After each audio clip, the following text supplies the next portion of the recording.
तो friends welcome back to my channel. I hope आप सब लोग अच्छे होंगे और आज हम स्टार्ट करने वाले हैं बायोकेमिस्ट्री में एलएफटी के बारे में, गिवन फंक्शन टेस्ट के बारे में। इससे पहले हम लोग बायोकेमिस्ट्री में केएफटी के बारे में पढ़ चुके हैं। जिसने पूरी वीडियो वॉच नहीं की है, चैनल पर प्लेलिस्ट बनी हुई है, जाके वॉच कर सकता है। और जो हमारे टेलीग्राम ग्रुप से जुड़ना चाहता है उसके लिंक मैंने डिस्क्रिप्शन में दे दिए है, जाके ज्वाइन हो सकते हैं। और आज हम लोग पढ़ने वाले हैं एलएफटी के बारे में। चलिए वीडियो को स्टार्ट करते हैं। लिवर हमारी बॉडी की सबसे लार्जेस्ट ग्लैंड होती है, जो कि हमारी बॉडी में विभिन्न कार्य करती है और यह शरीर की विभिन्न क्रियाओं को भी संतुलित रखती है। लिवर क्या है? लिवर हमारी बॉडी की सबसे लार्जेस्ट ग्लैंड होती है। इसका काम क्या होता है? यह बॉडी में विभिन्न प्रकार के फंक्शन को करती है।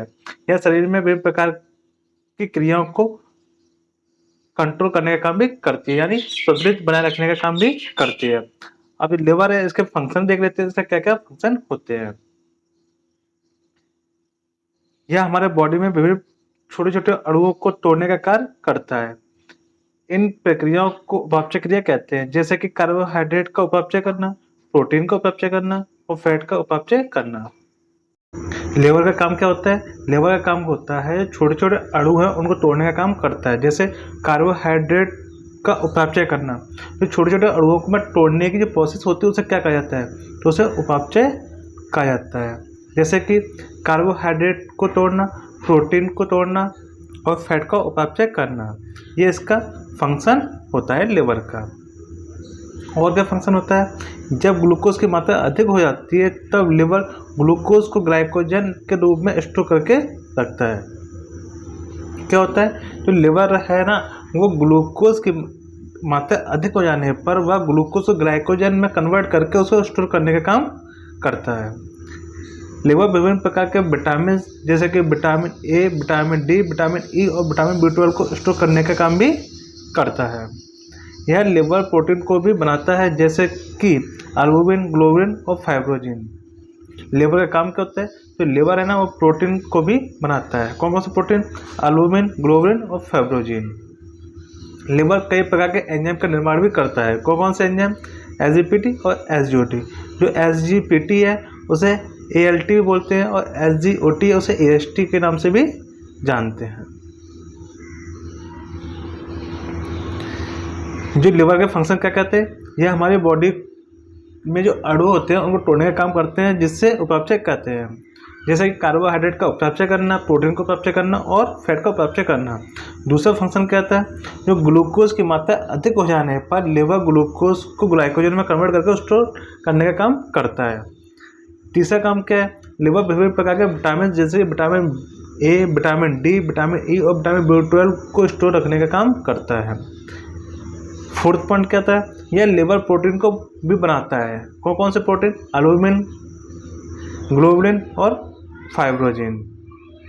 लिवर में कई प्रकार के एंजाइम भी पाए जाते हैं। कौन कौन से एंजाइम? एसजीपीटी और एसजीओटी। अब बात करते हैं कॉजेज। ये जो लिवर फंक्शन टेस्ट है किस कंडीशन में कराया जाता है? तो सीवर स्टमक पेन, जब पेट में बहुत ज़्यादा मात्रा में पेन होता है तो उस कंडीशन में एलएफटी कराई जाती है। हेपेटाइटिस बी और हेपेटाइटिस सी इन्फेक्शन की कंडीशन में भी एलएफटी कराई जाती है। मेडिकेशन साइड इफेक्ट, जब कोई मेडिसिन साइड इफेक्ट कर जाती है तो उस कंडीशन में भी एलएफटी कराई जाती है। गॉल ब्लैडर स्टोन, जब गॉल ब्लैडर में स्टोन प्रेजेंट होती है तो उस कंडीशन में भी एलएफटी कराई जाती है। जब हमारे स्किन और आइज़ येलोविश कलर की दिखाई देती है तो उस कंडीशन में हम लोग एलएफटी टेस्ट कराते हैं। इन कंडीशन में हम लोग एलएफटी टेस्ट कराते हैं। अब बात करते हैं एलएफटी टेस्ट में कौन कौन से टेस्ट लगते हैं।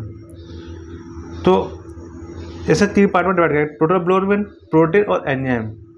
जो टोटल प्रोटीन है उसमें कौन कौन से टेस्ट लगते हैं? एक डायरेक्ट और एक इनडायरेक्ट। तो टोटल प्रोटीन में एल्बुमिन और ग्लोबुलिन और एंजाइम में एएसटी, एएलटी और एएलपी, अल्काइन फास्फेट। चलिए इनको नंबर से देख लेते हैं। सबसे पहले बात करते हैं बिलिरुबिन की। बिलिरुबिन हमारी आरबीसी का विघटित भाग होता है एवं इसका हमारी बॉडी में कोई भी कार्य नहीं होता, इसलिए इसको हम यूरिन के द्वारा बॉडी से बाहर निकाल दिया जाता है। जब आरबीसी ब्रेकडाउन होने लगती है तो यह सबसे पहले बिलिरुबिन का निर्माण करती है, जो हरे कलर की दिखाई देती है। अब ये ब्लोरबिडिन छोटे छोटे भागों में टूटती है और यह ब्लोरबिन का निर्माण करती है। यह ब्लोरबिन येलो कलर की दिखाई देती है। जो ब्लोरबिन होता है वो क्या होता है, आरबीसी का एक विघटित रूप होता है, विघटित भाग होता है किसका, आरबीसी का। इसका ब्लोरबिन का हमारी बॉडी में कोई काम नहीं होता, इसलिए हम इसे यूरिन के थ्रू बाहर निकाल देते हैं। ये बनता कैसे है, जो आरबीसी का ब्रेकडाउन होता है तो यह क्या होता है, ब्लोरबिन का निर्माण करती है, किसका, ब्लोरबिन का निर्माण करती है, जो कि हरे कलर का होता है। और ब्लोरबिन है इसका भी ब्रेकडाउन होता है। ब्रेकडाउन होने के बाद क्या बनता है, तो वो ब्लोरबिन बनता है, जो कि किस कलर का होता है, येलो कलर का होता है। ये होता है ब्लोरबिन। अब बात करते हैं इसकी नॉर्मल रेंज की। जो टोटल ब्लोरबिन होता है उसकी नॉर्मल रेंज कितनी होती है, तो इसकी नॉर्मल रेंज होती है 0.1 से 1.2 mg/dl।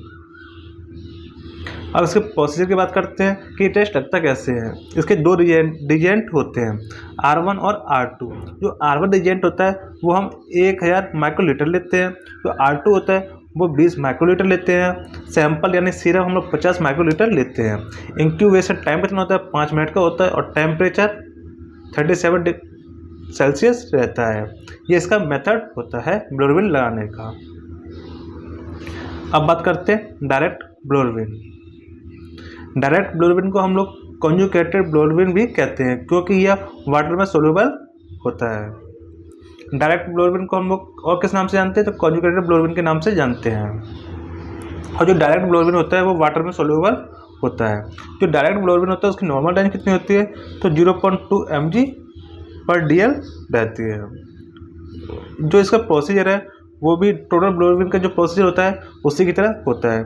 जो R1 होता है वो हम लोग 1000 माइक्रोलीटर लेते हैं, R2 20 माइक्रोलीटर लेते हैं, सैंपल यानी सीरम 50 माइक्रोलीटर लेते हैं और टाइमिंग का रहता है 5 मिनट का रहता है और टेम्परेचर 37 सेल्सियस रहता है।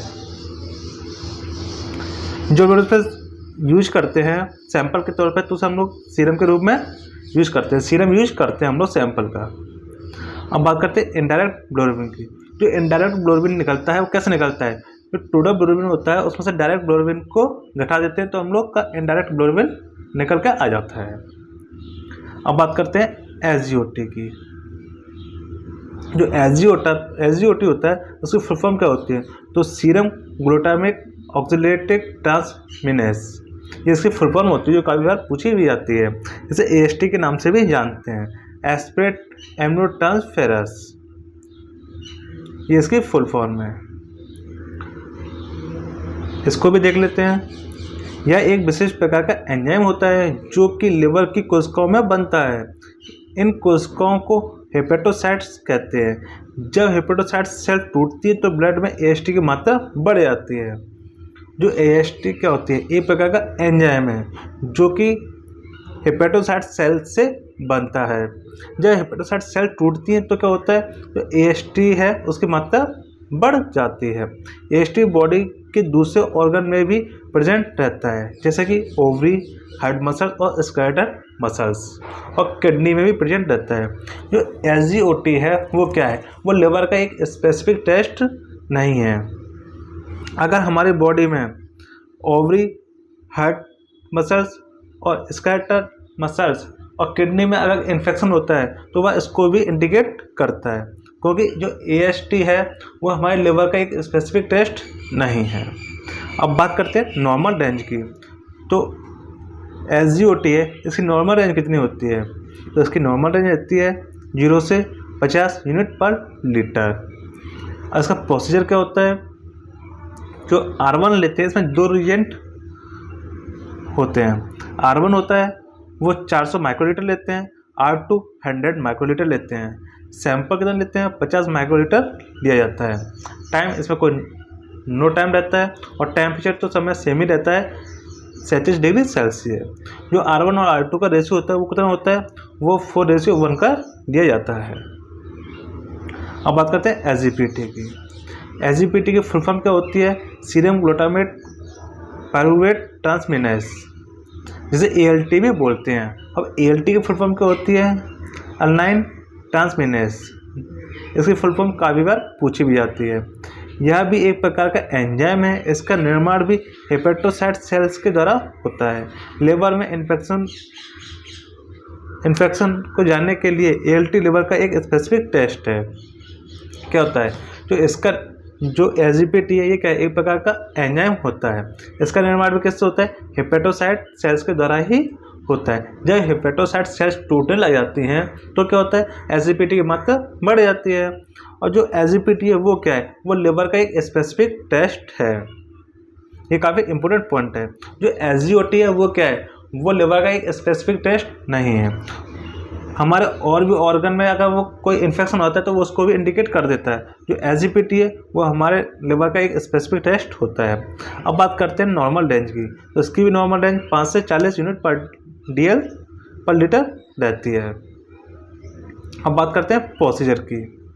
इसका प्रोसीजर भी सेम है। जो SGOT का प्रोसीजर था वही प्रोसीजर SGPT का भी है। इसमें R1 लेते हैं वो 400 माइक्रोलीटर लेते हैं, R2 100 माइक्रोलीटर कहते हैं, सैंपल 50 माइक्रोलीटर लेते हैं। टाइम नो टाइम रहता है, टेम्परेचर तो समय से रहता है 37 डिग्री सेल्सियस। अब बात करते हैं अल्कलाइन फास्फेट की यानी ALP की। अगर आपको वीडियो अच्छी लग रही है तो वीडियो को लाइक कर दें और चैनल को सब्सक्राइब जरूर कर दें। अब बात करते हैं ALP के बारे में। ALP लिवर का एक स्पेसिफिक टेस्ट नहीं होता। यह लिवर के साथ साथ बोन, प्लेसेंटा, इंटेस्टाइन के इन्फेक्शन को भी बताता है। ALP का कम प्रोटीन का ब्रेकडाउन करना भी होता है। जो ALP है वो भी एक लिवर का स्पेसिफिक टेस्ट नहीं है, क्योंकि यह बोन, प्लेसेंटा और इंटेस्टाइन के में होने वाले इन्फेक्शन को भी इंडिकेट कर देता है। ALP का मेन काम क्या होता है, प्रोटीन का ब्रेकडाउन करना होता है। अब बात करते हैं इसकी नॉर्मल रेंज की। तो इसकी नॉर्मल रेंज कितनी होती है, तो 44 से 147 यूनिट पर लीटर रहती है। नॉर्मल रेंज थोड़ा सा ऊपर नीचे हो सकता है हर बुक में। अब बात करते हैं इसके प्रोसीजर की। इसमें जो रिएजेंट, इसमें एक ही रिएजेंट काम में लिया जाता है। जो R1 है वो कितना लेते हैं, 1 ml या 1000 माइक्रोलीटर, एक ही बात है। तो सीरम होता है, सैंपल वो 20 माइक्रोलीटर लिया जाता है। टाइम 1 मिनट का होता है, टेम्परेचर 37 डिग्री रहता है। अब बात करते हैं अल्बुमिन की। अल्बुमिन एक प्रकार का प्रोटीन है जिसका सिंथेसाइज लिवर में ही होता है। अल्बुमिन का सबसे मुख्य कार्य ब्लड वेसल्स में ऑस्मोसिस को नियंत्रित करने का होता है। जो अल्बुमिन क्या होता है, एक प्रकार का प्रोटीन है। इसका सिंथेसाइज कहाँ होता है, उसका सिंथेसाइज जो होता है वो लिवर में ही होता है। अल्बुमिन का सबसे मुख्य कार्य क्या होता है, यह ब्लड वेसल्स में ऑस्मोसिस को नियंत्रित करने का काम भी करता है। अगर इसकी नॉर्मल रेंज की बात की है तो इसकी नॉर्मल रेंज रहती है 3.5 से 5.5 ग्राम पर DL रहती है। यह है अल्बुमिन। और ग्लोबुलिन कैसे निकालते हैं, तो ग्लोबुलिन निकालते हैं हम लोग टोटल प्रोटीन में से अल्बुमिन को माइनस कर देते हैं तो हमारा ग्लोबुलिन निकल जाता है। हम लोगों ने एलेप्टिक के बारे में क्या क्या पढ़ा, सबसे पहले एलेप्टिक के बारे में पढ़ा, उसके फंक्शन के बारे में पढ़ा, ये टेस्ट क्यों लगता है उसके बारे में पढ़ा। उसके बाद total globulin, direct indirect globulin, SGPT, SGOT, alkaline phosphate, albumin, globulin, इन सब के बारे में हमने पढ़ लिया। हम लोग का LFT यहीं पे ख़त्म होता है। आप नेक्स्ट वीडियो किस टॉपिक पर चाहते हैं कमेंट करके जरूर बताइएगा। अगर आपको वीडियो अच्छी लगी है तो वीडियो को लाइक कर दें और चैनल को सब्सक्राइब जरूर कर दें। चलिए मिलते हैं नेक्स्ट टॉपिक के साथ, तब तक के लिए टेक केयर।